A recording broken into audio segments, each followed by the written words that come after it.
स्थानापन्न प्राप्य विवरण।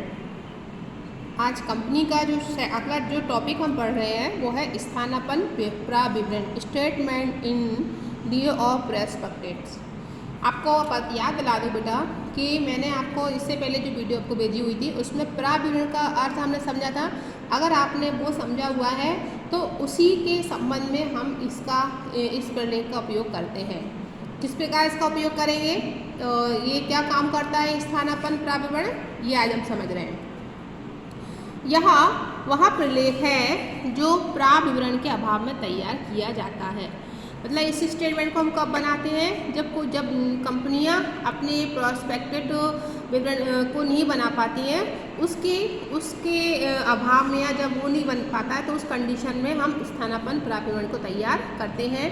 कोई भी सार्वजनिक कंपनी जिसने प्राप्य विवरण प्रकाशन नहीं किया, सार्वजनिक सरकारी कंपनी जब अपने अंशों को प्राप्य विवरण के माध्यम से प्रकाशित नहीं कर पाती है तब तक वह अपने अंशों और ऋण पत्रों का निर्गमन नहीं कर सकती। ऐसी कंडीशन रहती है कंपनी लॉ के अनुसार कि प्रत्येक कंपनी को प्राप्य विवरण बनाना चाहिए जब अगर उसको अपने शेयर और ऋण डिबेंचर को इशू करना है। तो अगर प्राप्य विवरण पत्र नहीं बना पाती है उस कंडीशन में वे अपने अंशों को नहीं निर्गमित कर पाती है जब तक कि प्रथम आवंटन के दिन पूर्व स्थानापन्न की एक प्रति रजिस्ट्रार के कार्यालय में जमा न कर दे। प्राप्य विवरण का स्वरूप कंपनी अधिनियम की सूची के 3 के अनुसार होना चाहिए, ये नियम है। इस पर प्रत्येक संचालक के हस्ताक्षर होना आवश्यक है और इसके अतिरिक्त अनुसूची प्रथम भाग में दिया हुआ विवरण और द्वितीय सूची के प्रथम भाग में दी गई रिपोर्ट का वर्णन भी होना चाहिए। तो सबसे पहले हमने क्या समझा, ये कब बनता है, जब कोई कंपनी प्राप्य विवरण नहीं बना पाती है उसके स्थान पर स्थानापन्न प्राप्य विवरण को बनाया जाता है। अगर प्राप्य विवरण नहीं बनेगा तब तक कंपनी अपने डिबेंचर्स को और शेयर को इशू नहीं कर पाएगी। ठीक है, अब इसकी निर्गमित करने की दशा पढ़ेंगे। कंडीशन ऑफ द इशू, यानी क्या कंडीशन रहती है उसको निर्गमित करने की। सबसे पहला है प्राप्य विवरण का अभाव। यदि संयुक्त पूंजी वाली कंपनी, संयुक्त पूंजी वाली सार्वजनिक कंपनी ने अपने निर्माण के समय प्राप्य विवरण निर्गमित नहीं किया है, या रूप परिवर्तन, यदि किसी एक निजी कंपनी का सार्वजनिक कंपनी में परिवर्तन हुआ है तब इस कंडीशन में ये बनाना पड़ता है। स्वतः पूंजी की प्राप्ति, यदि किसी कंपनी को निर्माण के पश्चात स्वतः संपूर्ण पूंजी प्राप्त हो गई हो तब ये स्थिति में ये बनेगा। पाश्चात आमंत्रण, यदि किसी कंपनी ने निर्माण के समय जनता को अंशपत्र और ऋणपत्र क्रय करने के लिए आमंत्रित ना किया हो किंतु बाद में जनता को निर्गमित करना चाहती हो, तो ये सारी स्थिति हैं। इन स्थितियों में स्थानापन्न प्राप्य विवरण तैयार करना पड़ता है। पहली स्थिति प्राप्य विवरण का अभाव, जब ये ना हो। दूसरा, कोई कंपनी प्राइवेट सेक्टर से पब्लिक सेक्टर में जा रही हो।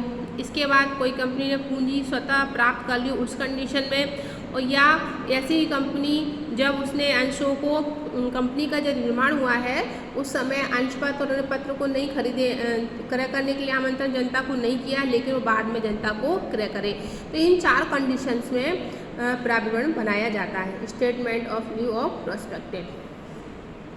अब प्राप्य विवरण बनाते समय कौन कौन सी विशेष सामग्री इसमें शामिल की जाती हैं उन चीज़ों को हम समझेंगे। सबसे पहले अधिकृत पूंजी और उसका अंशों में विभाजन।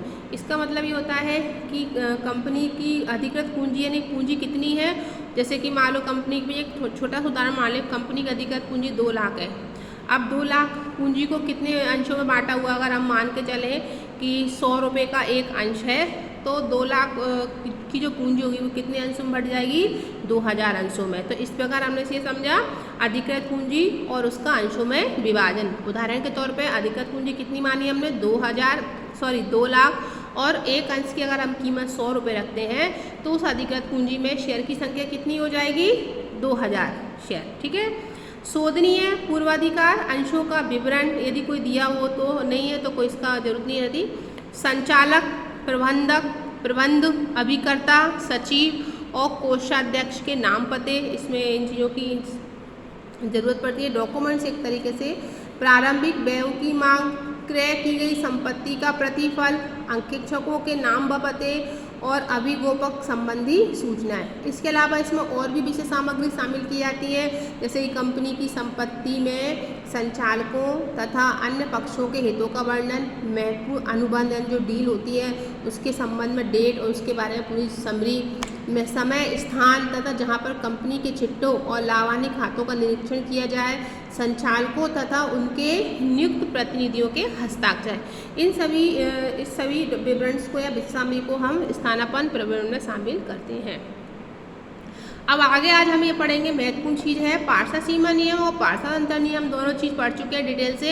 अब इन दोनों में अंतर क्या है, ये दोनों ही कंपनी के प्रलेख होते हैं और दोनों में ही कंपनी के अधिकारों के बारे में या उद्देश्यों के बारे में जानकारी दी जाती है। फिर भी इन दोनों में डिफरेंस पाया जाता है, तो ये डिफरेंस क्या क्या डिफरेंस है इस चीज़ हम समझेंगे। पार्षद सीमा नियम और पार्षद अंतर नियम में अंतर। सबसे पहले पार्षद सीमा नियम को बनाना एक कंपनी के लिए अनिवार्य होता है। एक तरह से पार्षद सीमा नियम कंपनी का एक महत्वपूर्ण प्रलेख है जिसको हर कंपनी के लिए बनाना कंपलसरी है। लेकिन पार्षद अंतर नियम में हम क्या देख रहे हैं कि इसको बनाना कंपनी के लिए अनिवार्य नहीं है, ये एक तरह से ऐच्छिक होता है। इसके अभाव में अगर जो कंपनी पार्षद अंतर नियम नहीं बनाती है तो सारणी आ के नियमों को वो फॉलो कर सकती है। पार्षद सीमा नियम में महत्व विषय इसमें क्या क्या चीज़ लिखी जाती है, तो पार्षद सीमा नियम में कंपनी के उद्देश्यों के बारे में, कंपनी के क्या क्या अधिकार हैं, कंपनी का क्षेत्र क्या है आदि का वर्णन किया जाता है। और पार्षद अंतर नियम में क्या होता है, इसमें कंपनी के प्रबंध से संबंधित आंतरिक नियम लिखे जाते हैं, यानी कंपनी को चलाने में, कंपनी के मैनेजमेंट को एक व्यवस्था बनाने के लिए जिन नियमों का पालन करना पड़ता है वो सारे नियम हम इसमें लिखते हैं। निर्माण, पार्षद सीमा नियम का निर्माण किस अधिनियम के अंतर्गत होता है, तो कंपनी अधिनियम 1956 के अंतर्गत। ठीक उसी प्रकार पार्षद अंतर नियम का निर्माण भी इसी अधिनियम के अंतर्गत किया जाता है।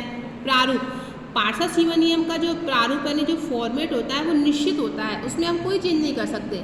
लेकिन पार्षद अंतर नियम का जो प्रारूप है उसमें उसका कोई निश्चित फॉर्मेट नहीं है, उसको हम अपने इच्छानुसार बदल सकते हैं, बना सकते हैं।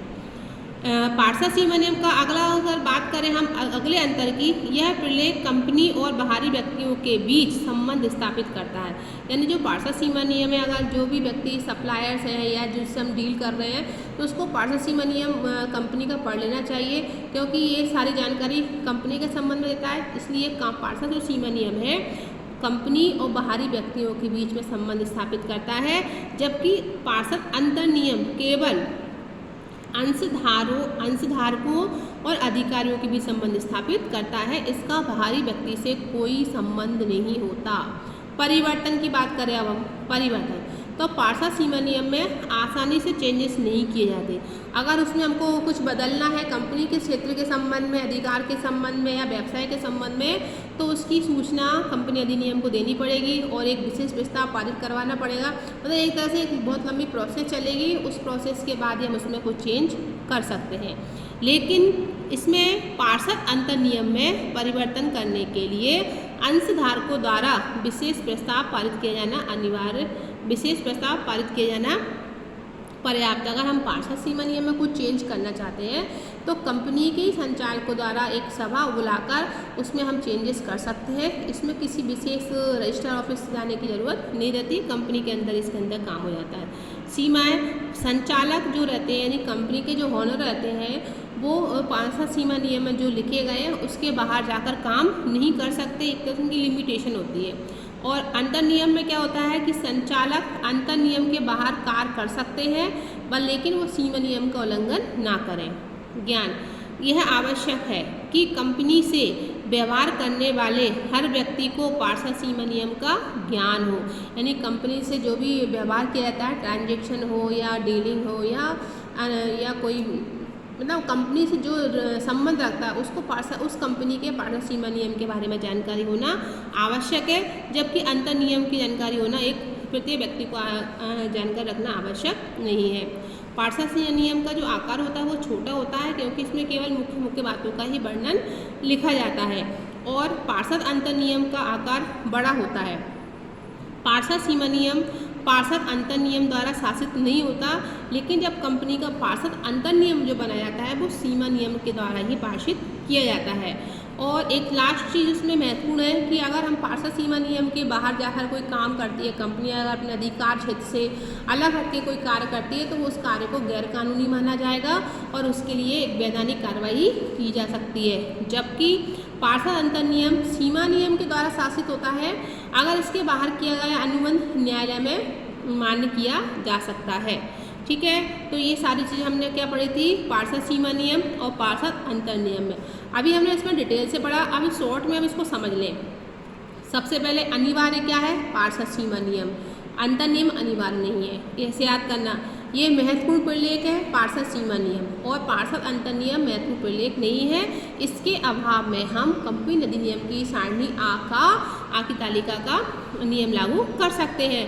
इसका निर्माण कंपनी अधिनियम क्या होता है, पार्षद सीमा नियम का निर्माण कंपनी अधिनियम के तहत किया जाता है, उसी प्रकार पार्षद अंतर नियम का भी होता है। पार्षद सीमा नियम का प्रारूप कैसा है, निश्चित है। इसका प्रारूप निश्चित नहीं है, उसमें हम चेंजेस कर सकते हैं। पार्षद सीमा नियम में कोई बदलाव नहीं किया जा सकता, जबकि पार्षद अंतर नियम में एक विशेष सभा बुलाकर उसको चेंजेस कर सकते हैं। तो इस प्रकार इसकी मुख्य मुख्य बातों को हम ध्यान में रखेंगे और इसमें हम अंतर भी लिख सकते हैं। अगर आपसे प्रश्न में अगर आप देखो इस क्वेश्चन से पढ़ने से आपको फ़ायदे क्या रहेंगे, पहला फ़ायदा तो ये रहेगा कि पार्षद सीमा नियम किसे कहते हैं उसके बारे में हमको पूरी जानकारी इस पॉइंट के आधार पर मिल रही है।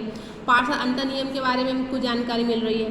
पार्षद सीमा नियम की अगर विशेषता वाला प्रश्न पूछ लिया जाता है तो हम पार्षद सीमा नियम के जितने भी पॉइंट्स हैं उन पॉइंट्स को विशेषता बनाकर लिख सकते हैं और ऐसे ही हम पार्षद अंतर नियम में भी लिख सकते हैं।